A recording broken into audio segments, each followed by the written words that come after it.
Now let's take a look at a situation where the reply socket is connected to multiple peers.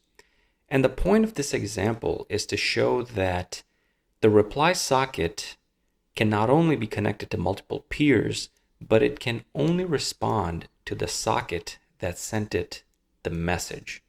So in this modified scenario, we're running two threads of request sockets, each sending their own calculation requests, and they get back the correct answer.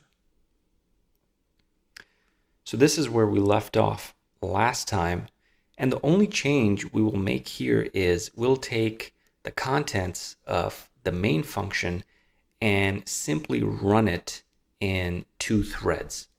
That is the only real change we're going to make here.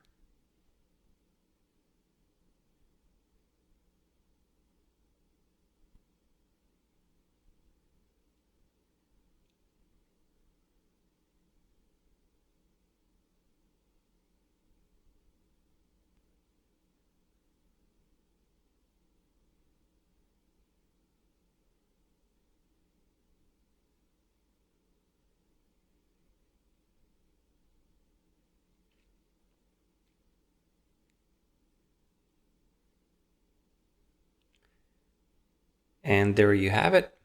The request threads are